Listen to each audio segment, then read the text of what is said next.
with their own little private issue that nobody knows about but them. And they crying all the time. A lot of them are depressed, like Robin Williams. He was depressed. That guy was, I mean, he was good. Good comedian. Good comedian. He was very spontaneous. You could just give him something random. He'll make a joke of it, and you would laugh. It's wrong and hard, but the thing is, he was depressed. I mean, all those voices in his head, like, do you think that was normal? That was something mentally going on, or?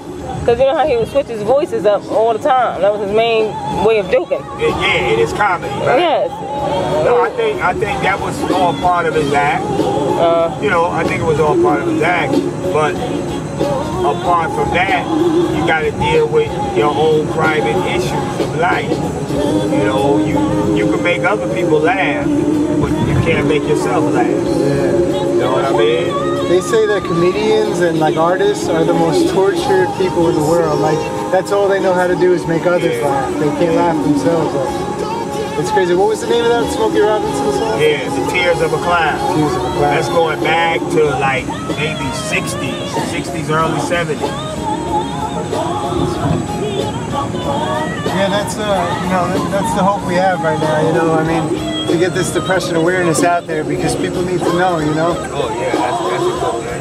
Yeah, and it's great. You know, we can. You know, it's good to like one day incorporate the church world into it. At first, we want to get people to know just about the depression part, and that God's a healer. You know. Oh yeah, that's good. Yeah, Paul was telling the guy the other day about his smoking.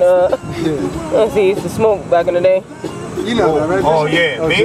No, me. No, you? Paul. Okay. Just you used to smoke? Who, me? Mm-hmm. Yeah. Oh wait a minute, I thought mine was. I used to smoke with cigarettes. Oh wow. I didn't know that. Yeah, yesterday I was in the cab and oh, I'm sorry. No, go ahead. No, yesterday the guy lit up a cigarette and I was like, geez, you know. Oh god, I forgot this. You know, no, he lit up a cigarette and I was like, oh, can you put that out?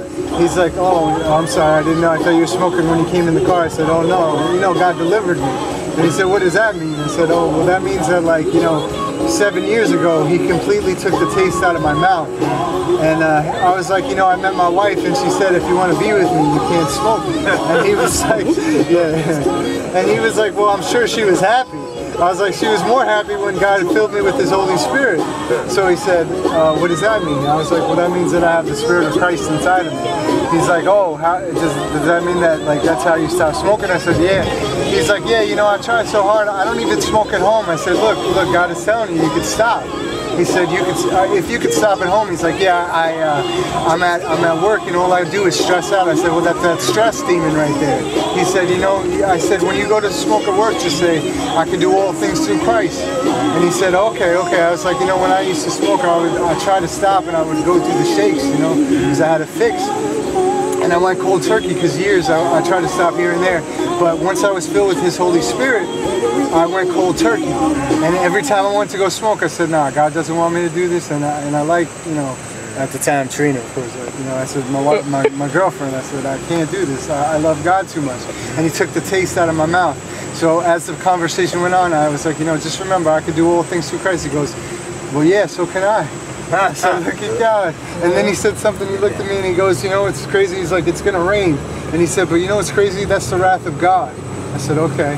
He said, yeah. He's like, people don't appreciate God. He's like, He's going to send His wrath on this earth. I said, just keep talking, man. He wants to hear more. I was like, and if you want to come by our church, you know, it's 2201. I let him know, Bishop. I let him know. And I said, you know, I'll pray for you right now. He said, no, it's all right. You know, he's apprehensive at first. I said, I'm going to lift you up when I go home, sir. He's like, all right. And he's like, but I'll remember I could do all things through Christ. What is he, a Uber driver? No, it's just a regular taxi. Taxi? Yeah, he's you know, I just want, not the Lindy's, the other guy. No, Lindy. The Ubers are cheaper though, I think, right? Yeah, are they?